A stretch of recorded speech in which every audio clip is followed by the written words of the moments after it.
Hello, respected Dr. Kuldeep sir. This is Dr. Hitesh Gupta, member of Group 5. My topic for Module 3 presentation is arterial supply of gut. But before understanding the arterial supply of gut, we must understand what are the parts of gut.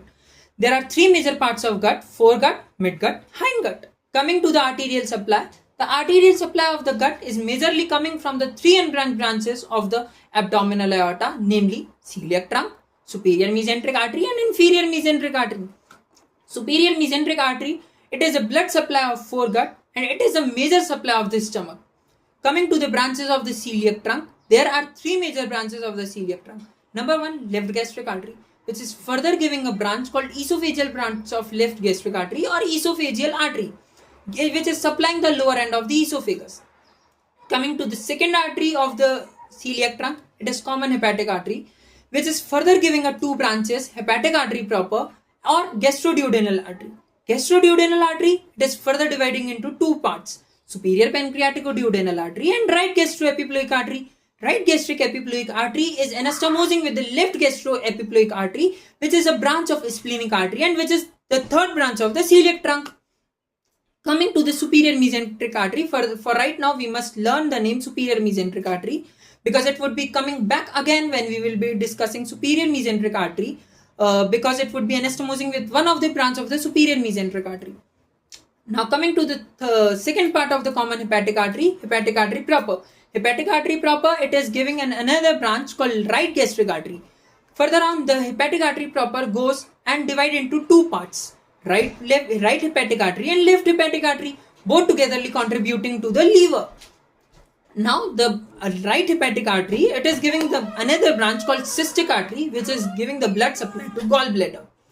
Coming back to the third branch called splenic artery. Splenic artery, it is giving the blood supply to giving another branch called short gastric artery. Short gastric artery, it is the arterial supply of fundus. And when the name fundus comes, we must always remember fundus is a part of stomach which contain gas, due to which during X-ray they are come whitish in color. Now coming to the other branches of the splenic artery further on divide into many branches called hilar branches of the spleen, which is supplying the spleen. Now coming to the third branch of the splenic artery called pancreatic branches.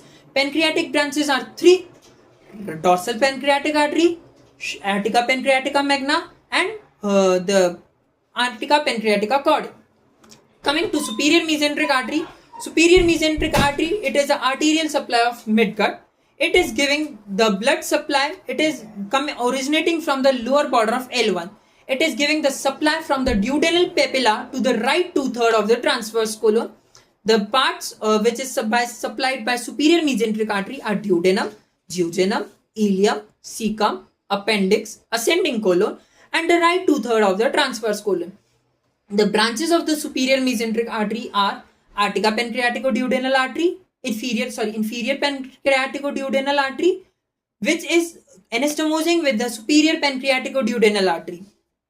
Second branch, jejunal iliac branches. Third, middle celiac branches, which is the main arterial supply of the transverse colon.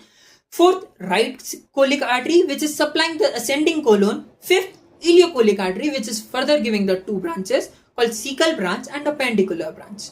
Coming to the inferior mesenteric artery, the arterial supply of the hindgut. It is supplying from the right 2/3 of the transverse colon to the anal canal. It is supplying the left 1/3 of the transverse colon, descending colon, sigmoid colon, rectum, anal canal.